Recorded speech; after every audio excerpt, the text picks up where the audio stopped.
Welcome back to the Aftermatch with Kirsten Beeve. Come for the rugby, stay for the Aftermatch. Yes, the All Blacks first team of the year was named yesterday. You've had your instant reaction. You've had your Super Rugby review. Now it is time to look ahead at what is going to be one of the best All Blacks calendars that we have ever seen.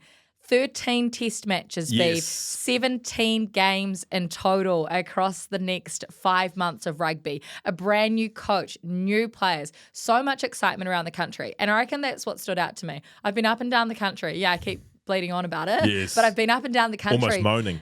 Not moaning, grateful, but I've been up and down the country over the last couple of days, and the amount of people, so many Aftermatch listeners, thank you for all coming up and saying hello. Josh from the West Coast in particular, you've been with us since day one, since we were on radio for those 3 years together. Josh used to send us the most funniest messages, like every day you'd keep us entertained, and I finally got to meet you. He came across to the Warriors in Christchurch, and he told me he's going to South Africa for the greatest rivalry tour. So absolutely brilliant to meet you.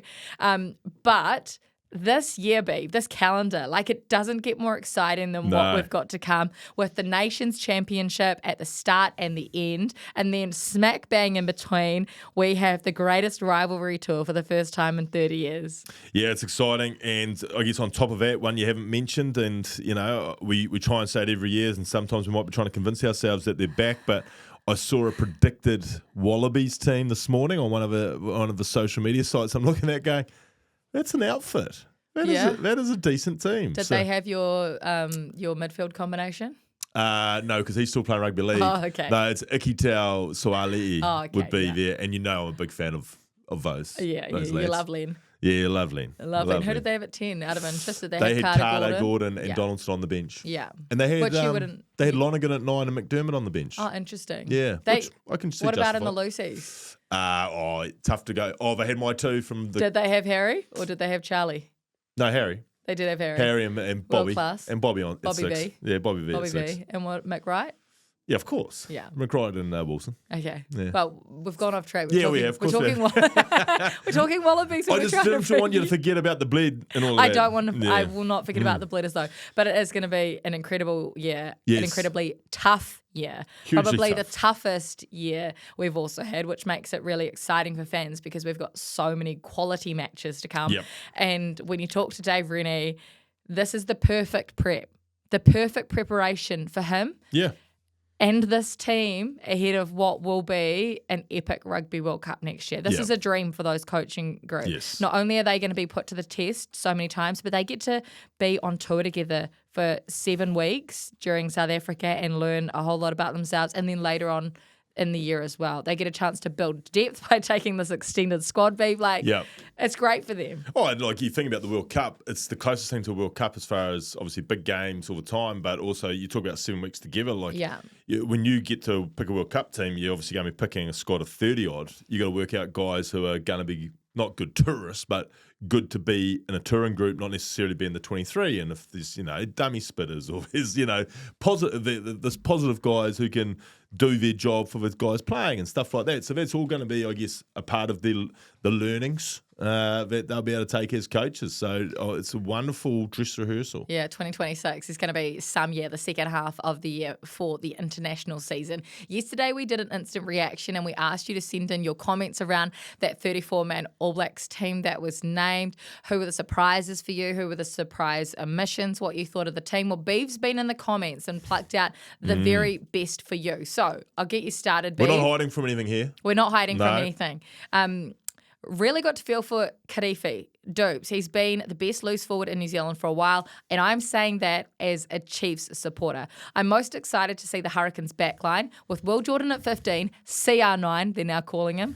CR9, got a ring to it, doesn't it? Yes. RL 10, Ruben Love at 10, Fehi on one wing, Josh Morby on the other, and a midfield of Geordie Barrett and Billy Proctor. So you've got a Canes 9, 10, 12, 13, 11, 14 with Will Jordan. To be fair, if they put that out there on form, no one would argue right now, would you? No, you couldn't argue. No. Whether they'll do that for the first test, considering the workload that the Hurricanes have had, not sure. And the fact that you'd be having 2 debutants. Yeah.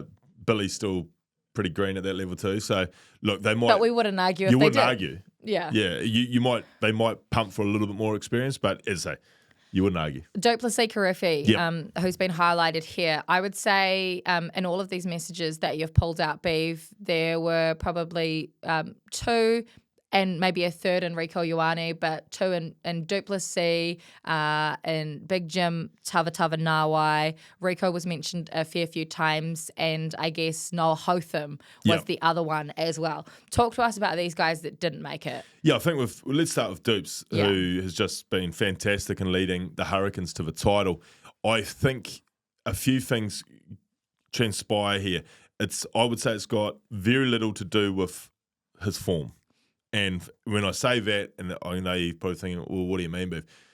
There's sometimes when you're not picked, you know deep down that you couldn't have done anything, you deserve not to be picked. But in this occasion, Dupes can't do anything more. Yeah. What he has put up this year is the very best version of Duplessis Karifi. Now, from the selector's point of view, and I don't know this, I'll make that clear, I'm guessing that they've got Artie Savea locked in as their 7. Yeah. That's the way they're thinking. So that's our 7. Yeah. And now we try and make up a squad. Now, do you carry a specialist 7 behind your captain? And that's what's all of a sudden you got to start to think, because you're picking, what will they end up picking? Well, when Luke Jacobson can play 6. 7, Segner can play 7. Well, Luke Jacobson and Segner are both probably at the moment now 7s, but they can also be a valuable asset come a bench spot or something like that. So that I think he's victim of circumstances as far as what their squad makeup looks like. And absolutely on another day and another coach, he might say, nah, we need Duplessis in there. But as I say, he couldn't have done anything more. Does he deserve to be picked? Of course he does. But that's the brutal world of trying to be an All Black is at our best, it should be hard to make. Yeah. And unfortunately, Dupes, who I've got a lot of time for as a person and player, he couldn't have done any more. But that's it. That's the unfortunate reality. It's not, I wouldn't say he's deficient anywhere or somebody does more or something else. Like anything he would be deficient in is things beyond him, i.e., not a line-out option or what have you. That would be all that. Who are the other ones? Well, I'll go into this question a bit more. This one is from Ash. Would love to see some analysis on how Rennie may see Kyle Preston with Noah Hotham obviously missing out and Kyle sitting behind him, I guess, at the Crusaders. Kicking off both feet is a big benefit. He didn't get much game time this year. Hotham was outstanding and, in my opinion, probably ahead of Ratima. Is there a style that Rennie is specifically looking for with his halfbacks? I'm pretty optimistic about this team overall, and the depth is very substantial, to be fair. And a lot of people are saying that Kyle Preston probably right now sits behind Roygaard as your bench impact. Yeah, I mean, with those comments, like wonderful for Kyle Preston, the thing you'd have to qualify that with is be tough to say that he's jumped that high up the queue considering he just hasn't played a lot. That's the reality. He has sat beside Hotham. Beneficially for Preston himself is the All Blacks have seen enough. Yes. And they've seen something there. Whether they don't see it in guys they didn't pick or that he really does have over them, the things that I would imagine would have probably counted in his favour is his speed to the ruck and getting there and clearing. When Preston first came on the scene, a lot of people were pointing to the fact that wonderful runner, try scorer, but that was on the back of support lines. Yeah, so it was great. Ran a great support line. Great support line, and that, but I mean that is appealing. 4 tries in his first Super Rugby game. Yes, all support play. Yeah, and yet people all of a sudden twist that in their head, thinking, "Oh, he's a wonderful runner." True, yeah. Yeah. But like, as opposed to say a Roygaard who's going to have a look at a ruck break and go, or look at a ruck and go, "I'm going to have a crack here." Yeah, he's not the supporter. That's not. It's him. But that can be beneficial too. Because that means he's getting to rucks and he's not even thinking about that. He's thinking of getting the ball quickly to a Ruben or a Damien or a Bowden, So that would probably have helped, I would have thought. But yeah, I guess it is when you talk bolters in this squad and like I was on a show on Sunday and I said I vividly sort of felt that there'll be someone that no one's picked. Yeah. And for me, yes, Preston's name's been lobbed out there in groups of 6 or 7 halfbacks, but no one believed that was happening on Sunday. Yeah. And for him to get named, I think he's a genuine bolter. Yeah. And do you think he does sit above Cortez at the moment in that number 2 spot? No, I would think Cortez will still be on the bench. Well, I mean, it's just, to be fair, what I said at the top there, the reality is it'd be tough to say he's number 2 just through how much have you seen. But they've seen enough. They've seen enough. But to say that someone's got to number 2 status on the back of... To be fair, him and Cortez has probably had similar game time this year. Oh, but Cortez has started the last month of big footy for the Chiefs. So, I mean, hey, look, who knows? They might see Cortez as just a like-for-like starting alternative to Cam. Because they're like-for-like in a lot of ways. And granted, Preston might be the bench man. Yeah. Because they might be thinking, speed of game, right, how can we speed this up? Okay, great. Well, that's exactly what people wanted to know. From Dunk, I'm most excited to see how Preston goes. So, yes. And I reckon that's the case with so many of these comments. People are really, really excited by Kyle Preston, 100%. Which is great. This is what we want. We want excitement around our team. He was never given a proper opportunity under Razor. If and when Roy Gadd gets injured, All Blacks look most vulnerable at halfback, and that's why I guess people are excited to see some others. A couple of points here.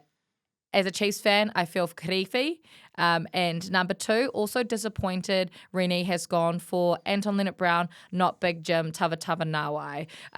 Considering he said he was picking on form, I guess it's really hard for New Zealanders that haven't watched this Japanese competition to know where Anton Lienert-Brown is at. Yep. And that was also suggested of Beauden Barrett. And the form that he is currently in at the moment, and Damien McKenzie too. Yeah, well, let me address the 2 10s first, and then I think there's probably a bigger conversation around Lienert-Brown, and I'm happy to jump into that too. The 2 10s, about probably not 72 hours ago, but a few more than 72 hours ago, there was people walking around going, we found our All Black 10. Yeah. After last week's sensational semi-final from Damien McKenzie. So the fact that now people are saying, how did he get picked? We change our minds so quickly. That fascinates me. Look, I'm not, everyone knows I've got a relationship with him, but he was always getting picked. One bad performance, and yes, it was a bad performance, and he'll be the first to admit it was not his best performance, but he was always getting picked. And Beauden Barrett, the conversations around people suggesting that he might miss, for me, he is a 140 or 50 test All Black. 48. He is a 2 or 3 time World Player of the Year. And before you jump down my throat and go, Beaver, he's older now, granted, he is. However, you've now got an environment which I believe he will prosper in. And the coaches have said, yep, we're going to pick on form. Everyone's got a clean slate. But I'm also going to take me a little bit of that guy over there who is at his best as good as anyone in the world, and he's been playing in an environment. And this isn't Einstein stuff. The Blues have clearly been in an environment which is not Beauden Barrett. Yeah.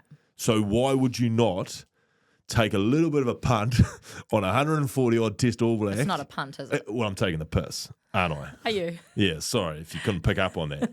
But why would you not chuck him in there? And the other thing that's glaringly obvious to me is there is no obvious alternative to Beauden Barrett in a 33-man squad or whatever it was. Well, the glaringly obvious thing for me is all 3 of those 10s are on notice because Richie Mo'unga is going to be available in a month's time. Well, there you go too. So either all 4 of them are going to South Africa or one of the current 3 aren't going to make it. Yes. So they're all on notice, and they're all now got to put their best foot forward in front of these coaches, Beef, which is great, isn't it? And on that note, I still fully anticipate Damien McKenzie being the All Black 15. Yes. And I don't know Bodie overly well, but from everything you hear from, say, someone like a Damien or even a Richie, what a wonderful person to have next to Ruben Love if this is the start of Ruben's time as a 10, because by all accounts, Bodie is not selfish when it comes to helping and guiding people through. So what better person for Ruben Love and to have his former idol to be there in his ear, leading into a big game. Yeah. Look, Ruben might be staying against France. Well, wouldn't it be great to have Bodie there running shotgun with him saying, mate, rooming together, helping him here and there. And it's just little things like that, which it actually fascinated me that there was so many people thought that he wasn't going to get picked. Yeah. It had never come across my mind, to be fair. Anton Lienert-Brown. Yep. The other one, Dave. Yep. Yeah, so I guess this is one that, and I get it. I really do, when Ren said what he said. And look, I would go as far to say that when Anton went to Japan, he left under the old regime. Yeah. There would have been a chance, I think, that maybe his All Black days were done. But soon as Rennie got the job, my thoughts changed instantly. And this isn't, I'll make this clear, this isn't a Lienert-Brown, Dave Rennie relationship. Yeah, Chiefs bias. Chiefs bias or anything like that. Yeah. Dave Rennie is a winner and the most competitive coach I've probably come across. So he ain't picking people just because they've played for his teams in the past. He's picking Anton Lienert-Brown, in my mind, because of how Dave Rennie wants to play.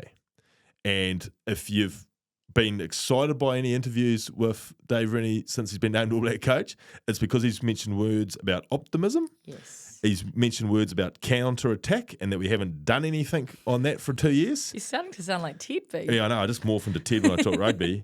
And he's talked about turnover ball. Yes. And he highlighted the fact we haven't done anything by that. Now, it's no great, I'm not going to give any great secrets away here, but around counter-attack, around turnover, Dave Rennie prides his teams on being fit enough to play that. And for those who don't understand the mechanics, and I'm not trying to take the piss out of here, but when you talk about counter-attack, some key guys in any counter-attack movement are your midfielders. Because if you can imagine in a counter-attack situation, you got 3 guys sitting back there who are usually your 2 wingers and a fullback, or maybe a winger and a fullback and a 10. They're back there. They start your counter-attack, but the key to having any success from a counter-attack is getting those extra numbers back. And those extra numbers usually have a 13, a 12 on their back.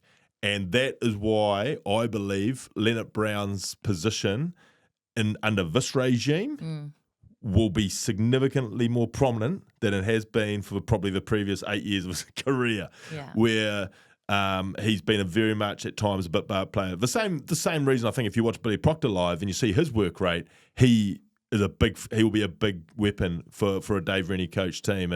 And yeah, it's great insights and about look, what you need. Yeah, and this is, if that's the style you're going to play. That's the style you're going to play. So for someone like a lot of our comments, and we know here on the Aftermatch, there's no bigger supporters than the Highlanders number 12 than this show. Yes, I wonder if that sort of thoughts have come into thing, and also at the same time, it's not a Tavatava Nawai versus Lienert-Brown situation. No, Lienert-Brown has been.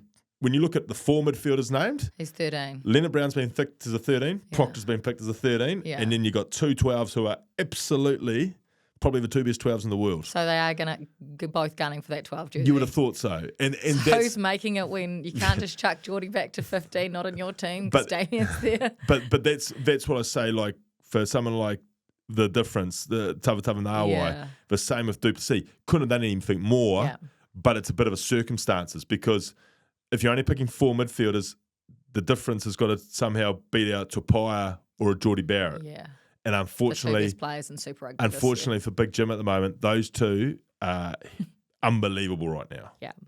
That's great insights, Beav. Another message in here from Jack. He's also mentioned Duplessis, but completely justifiable with the Anton Segner selection. I think everyone's... what a story. Unbelievable. Okay, so we touched on it yesterday, just like scratch the surface on the fact that this is the first ever German-born All Black. So he was born in Frankfurt. He spent the first 15 years of his life playing rugby. He watched the 2011 Rugby World Cup as a 10-year-old. Beef. Unfortunately, you weren't one of the names that he dropped to me yesterday. He talked about the McCaws, the Reeds. He was watching the Lucies. Much to your surprise. I was waiting for him to mention a name, but he said, I was really focused on the forward pack. Yeah. Look, fair enough to you, Anton Segner, and you've clearly picked up a lot from those guys as well. Now he's in the same environment that his heroes. He was sitting in Germany as a 10-year-old, getting up in the middle of the night to watch our Rugby World Cup. He came over as a 15-year-old. He'd made the decision to follow his dream and come and see what rugby was like in New Zealand. He wanted to be around like this environment, the best team in the world, and to see how New Zealand embraced rugby because he's in a footballing nation in Germany, right? So he made the decision to leave his family as a 15-year-old. It was initially supposed to be a 6-month stopover with Nelson College there. He ended up playing so well that he got picked in the first 15. So as a 5th former, he ended up getting a scholarship, full scholarship, and finishing with them as the captain alongside his great friend now, Lester Whanganuku. Yes. And the rest is history. He's been in New Zealand for 9 years, making that sacrifice to be away from his family who still reside in Germany. And so when he gets this call from Rennes, he's calling his father at 3 a.m. in Germany to tell him. Like, it's the most unbelievable story, isn't it? And we had something similar with Fabian Holland. Yeah. To have two internationals that saw the All Blacks brand on the world stage so many years ago when they were kids, and to be so inspired and to want to come to New Zealand and then to have made it is like, it's remarkable. It's remarkable. It's almost emotional when you. It is emotional. I feel like I'm crying here. I feel like I'm his mother. when you think about that, like it's so powerful, the All Blacks. Yeah, and that's why I guess we've always got to be so conscious of making sure that it's always like that. Yeah. What other sports team in the world would a kid think like that? And I can imagine like there's franchise teams like play for LA Lakers or things the Bulls like that. Or the Bulls, whoever. that's cool. Yeah. But to think that you would want to be another countryman. You want to be a Kiwi to play for the All Blacks. This is your dream. Like, I have never had any ambition to move to Australia and play for their cricket team. Like, it's just never come across my mindset. But the fact that he decided to do that, it just shows what, I guess, the All Blacks were at the time. And then, like, I just wrote down, he was 15 when he up sticks. Now, went to stay with a homestay family in Nelson. I was 17 and had sleepless nights and wondered if I was doing the right thing by driving 20 minutes to be a day student at Wesley and leaving Waiuku College. And, you've got issues. Pete. Yeah, and I hummed and hard about that for a while to further my rugby career. So to think that is the decision he made. The sacrifice that he made. But even like, and I'm sorry to dwell on this, and I know we're a punchy podcast, but if we can just stay here on the Cigna thing, like, you've got no idea how good or bad you are as a 15-year-old playing in a place where we didn't even know they played rugby. Yeah.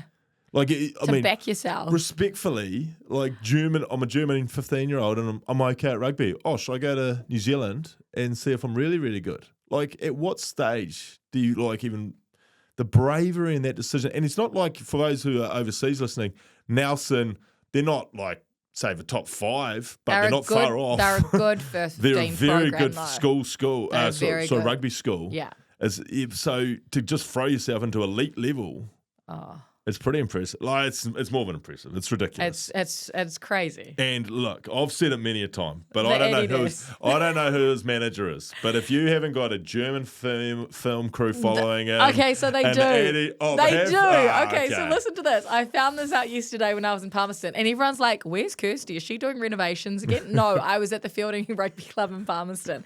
But I found out that all season he's had a film crew following him around. So it's been organised, and I don't think at the start of the season they would have been thinking he's going to be an All Black. They must have been following him, and I'm sure we're going to find out whenever it comes out. Yeah. They must have been following him just because of the story. Yeah. The story of him sacrificing and leaving, and now he's with the Blues and all of that. Never dreaming that this is where it was going to end up. They will now continue following him for the rest of the season. That's a Netflix fairy tale documentary waiting to hit our video screens. Anton, if your manager didn't have maybe a $200K All Black making bonus in that film contract, then you're with the wrong manager, and maybe I can do your work in the future. But yeah, that's brilliant. Big fan of the Aftermatch, Anton, too. Oh, good on him. He's also a lot bigger in real life than you think. You've seen him. I know, but it's when you see them around regular people. Yeah, he's when he's on the field with all of these other monsters, he just looks the same. But when you see him amongst the regular folk, do I you need go, to highlight that you whoa. saw him doing a promo for children yesterday? Of course he's going to look bigger. No, but he's like walking around in front of us adults. It's just that he's not around your Patricks and your Daltons. Incredible story. So yes, look, we probably took 10 minutes talking about that story, but worth it. It's a great story, and he will probably become another favourite of the Aftermatch. How many do we have here? Preston, great selection in my humble opinion. He looked to be ahead of Ratama. Again, another person saying that. New Canes boys, I'm just thrilled for Josh Morby. A lot of Corey Jane about him. Yes. I'm completely biased as a Canes man, so I also think that Kenny Naholo must have come really close. But it's such a solid team, and I can't wait for this side to get out of there. Those two Canes boys, Josh Morby and Fehi. Yeah. Again, like, what a story they are. Yes. To have shared the all-time outright Super Rugby record with 17 tries apiece. The fact that Josh Morby was in Montpellier in France a year ago, not thinking he was ever going to come back to New Zealand. Was it always a 1 year deal? Like, what was? No, it was a multi-year deal. I don't think things worked out. Yeah. And he got out of the decision. On the Fihi situation, so clarification now, he's not out of the deal. They're still trying to get him out of the deal. He'll get out of the deal. Well, currently he's not, but they've picked him anyway, haven't they? Yeah. And I believe he wants to get out of the deal. Oh. Yeah. Must do. Yeah. So this is great. And look, those two people have pointed to the Lienert-Brown and Beauden Barrett. They said they were picking on form. That's an easy pot shot, but for me, these two show that they did. Yeah. They've gone with the hot hands and Fehi, who had an unbelievable campaign, and Morby, who if you had told me at the start of the year Morby was going to be an All Black, like you were like, geez, you'd be struggling to make the Hurricanes top team. But his form has been incredible.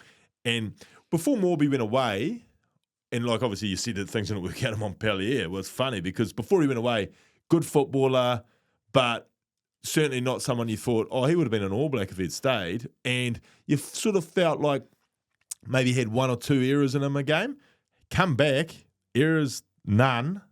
That's where I think the comparisons between the Corey Jane and the Ben Smiths of the world is one of these back three guys who just doesn't make a mistake. Yeah. But on top of not making mistakes, now he's the X factor has just almost gone boom overnight.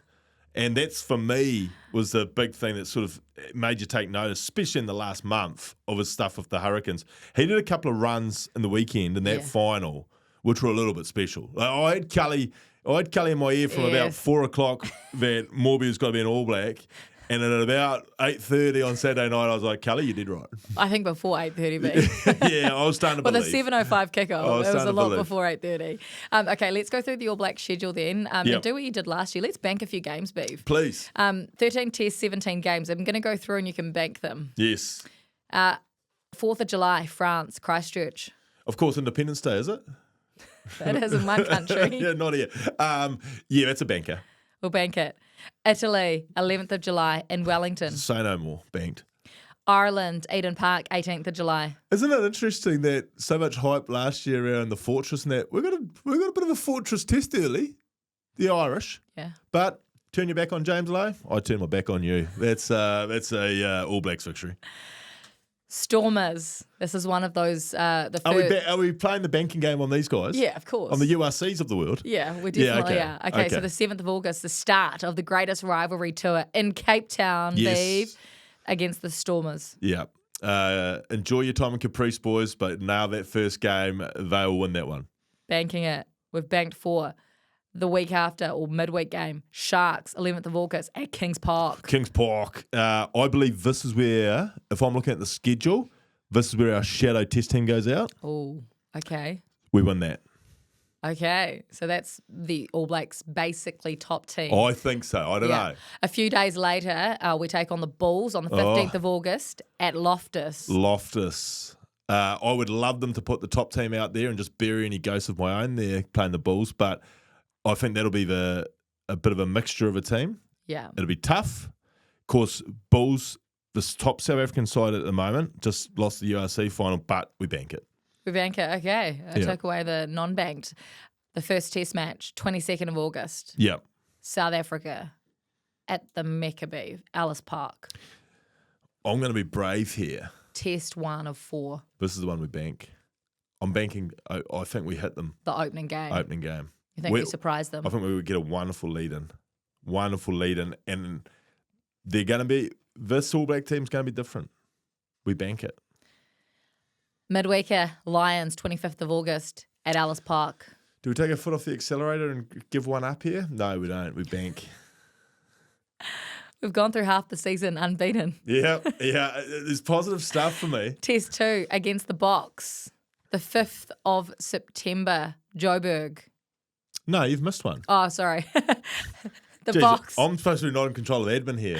The 29th of August, Cape Town. Lovely place to play rugby. It'll be a bit cooler, no altitude. That's the one I'll give them. You'll give the Box Cape Town. Yeah, it's so funny that I think we come out the gates early. Yeah. Then they'll adjust. So it's one apiece. One apiece after one. One apiece. Okay. So the next week, the third and final in South Africa, remember? Yep. The 5th of September in Joburg.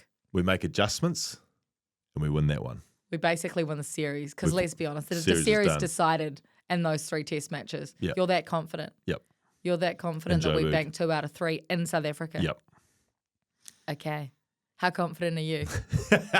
How many of those tests, those 3 in South Africa, do we bank according to you? Let us know in the comments. We continue on. We play South Africa again. So the tour does go to 4 matches.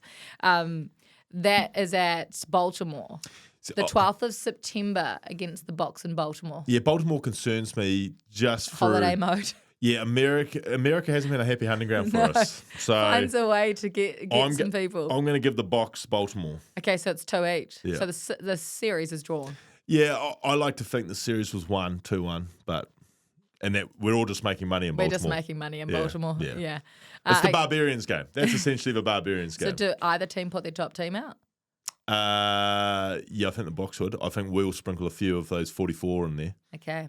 This is for us. Yeah. I mean, it is a great rivalry, but it is also a World Cup dress rehearsal. 100%. Okay, so we split the series and go 2 from 2, but in Beaver's mind, we win it in South Africa 2-1. Yeah. We continue on, having banked 10 from 11 of the season. No, sorry. 9 from 11. 9 from 11. Yeah. 9 from 11 so far. We come back to New Zealand less than a month later. Yes. And we have Australia at Eden Park. Bank. 10th of October. Bank. Back-to-back against the Wallabies, isn't it? Back-to-back. 17th, we go to Sydney at Core Stadium. They'll give a better account of themselves, but we're banking it. 2-0 against the Aussies. Yep. Bledisloe safe once again. Correct. Eden Park record safe. Yeah. We've got Ireland and the Wallabies at Eden Park. Yes. So that's another year. Yeah. 33 now and counting, is it? 54 games, yep. Something like that. Yep. Okay. Scotland. We're now at the second leg of the Nations Championship. Yes. So we play half of the Six Nations team in the July window and then half in the November window. First up, we have Scotland. 7th of November, Murrayfield. Yeah, respectfully banked. Wales, the 14th of November in Cardiff. Yeah, more respectfully banked. England, Twickenham, 21st of November. Yeah, we'll right some wrongs there because, to be fair, let's be pretty honest, that tour can actually lend itself to building towards England. So it's a banker. Like, the boys can be primed for that one.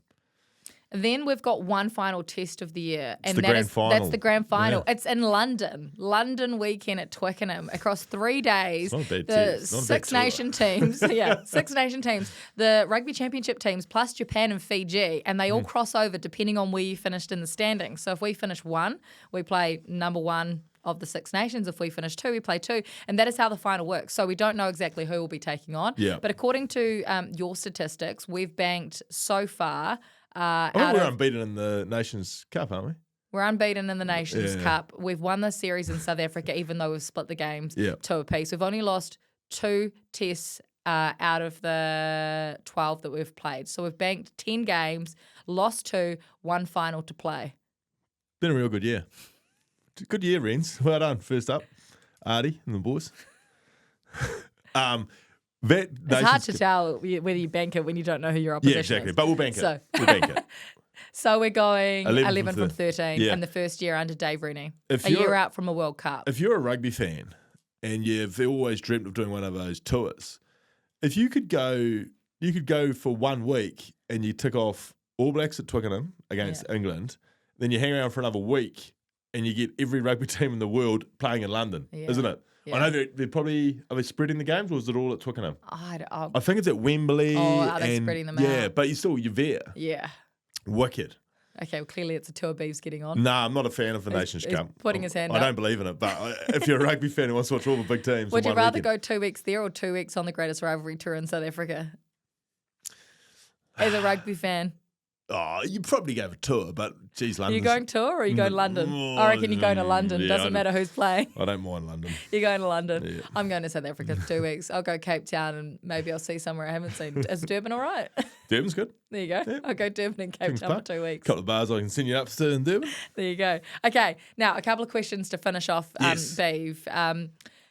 Is the starting team fairly obvious now that we've seen this 34? What are the positions that you'd say, no, they're still up for grabs? I think our Lucy's, aside from maybe our 6. Oh, I think if Wallace at 8, Artie at 7. Well, no, I wonder if Peter Larkey's at 8. Yeah. Wallace on the bench for you. No. I wonder if it's a Wallace, Wallace at Peter, 6. Wallace, Artie. Yeah.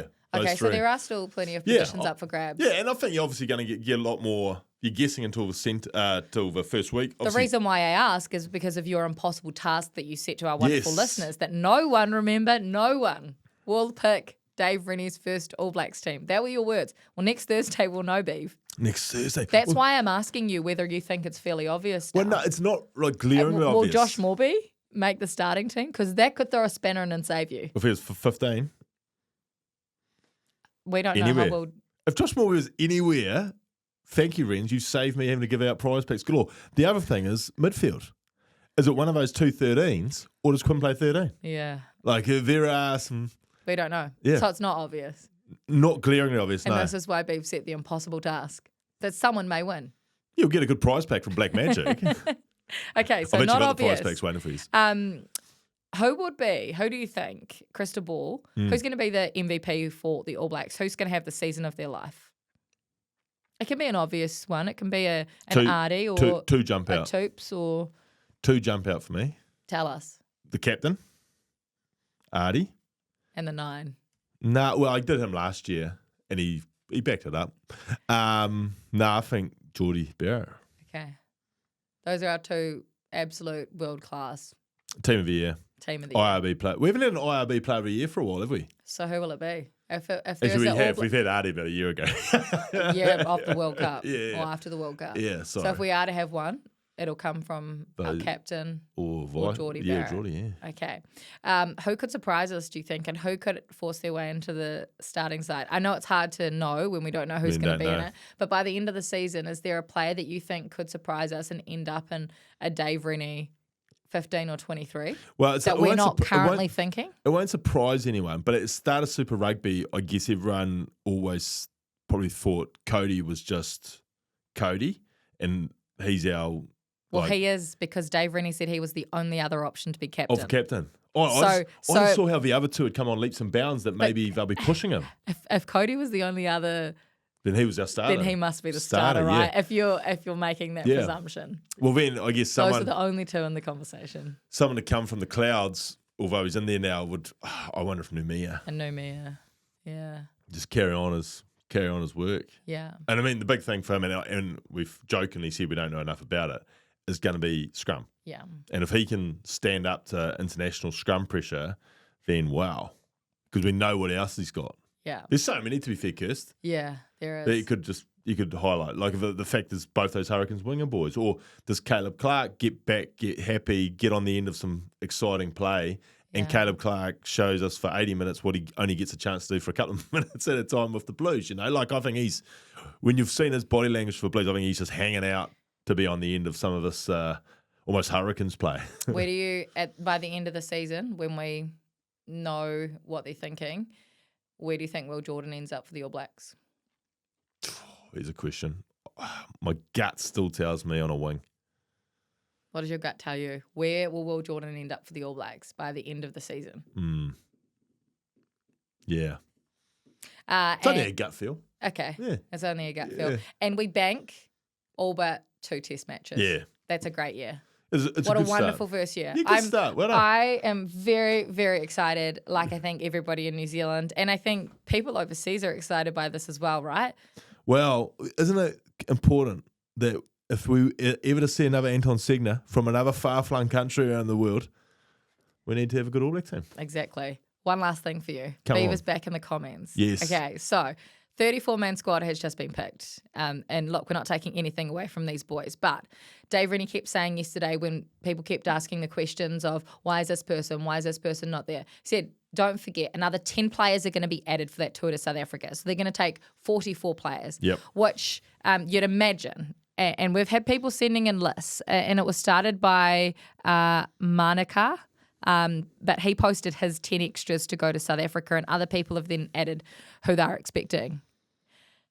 Big Jim, Duplessis Karifi, Rico Ioane, Scott Barrett, Richie Mwanga, Amoni Narawa, Lester Whanganuku, Fabian Holland, and Shannon Frizzell was the 10 that Manukar suggested. Yep. He wouldn't be too far off. Wouldn't be too far off. Are we allowed Frizzell and Richie? Once they've played NPC. Okay. Remember? And is that in time for 44? It's not in time for the announced 44, but I'm sure they'll find a way once the NPC 30 minutes. Why don't we name 42 then? Name 42. Or name 42 with 2 injured. Yeah, 2 that you can scratch.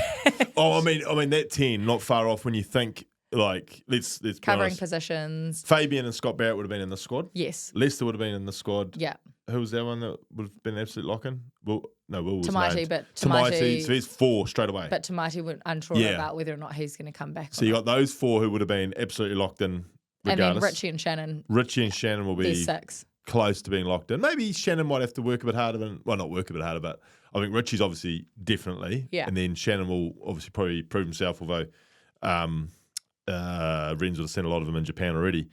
And so then you're probably looking only realistically at about 3, and those names you mentioned are obviously all high profile and in form and well and truly you could see that. So was Lucas Casey one of those? No, and so I'll give you another few names that people have started to throw out here. Tom Moifalau. Is he available by then? He's available around Bledisloe time. He's available around August. Well, he becomes a real chance. Tom Moifalau. Odin Ryan, remember the Blues? Yep, I do. Okay. These are just people throwing out names here. No, to be fair, actually, when you think about, we've got this 3 who are outstanding, who are on another level. Yeah, the development. And then who's number 4? Yeah. Yeah, these are just being thrown out there. Jeez, you got Taylor, Bell, all those boys too. I've just Lucas Casey. Yeah, carry on. Lucas Casey. Yep. Torian Barnes. Yep. There's all names just being thrown out there. Great names. Great names. It's a lot of excitement. Yes. When you start talking about the next layer down. Geez, you've got some depth at hooker. When I just, after that stupid comment about who's number 4, and then I remembered Taylor, Bell times 2. Yeah. There's a few around. Yeah. McAllister. Yeah, it's good squad. Okay, well, I think that's the aftermatch. What an aftermatch week. Look, I feel like I've been on a 3-day bender. It's been a big weekend. I tried to go on one day. Yeah. But you survived. Well, I survived. Yeah, you survived. You made it out of Wellington, and you lived to tell the story. That is the aftermatch with Kirsten Beef. Let us know how many tests you think the All Blacks are going to bank this year. How you think that greatest rivalry tour is going to go. Do we split the tests, or do we win the tour outright, or do the Box win the tour? And answer some of these questions. Where will Will Jordan end up? Who are some of the names that could surprise us in this All Blacks team by the end of the season? And who could be the All Blacks MVP to maybe put their name up for nominations of World Rugby's Player of the Year? That is the aftermatch with Kirsten Beef. Come for the rugby, stay for the aftermatch.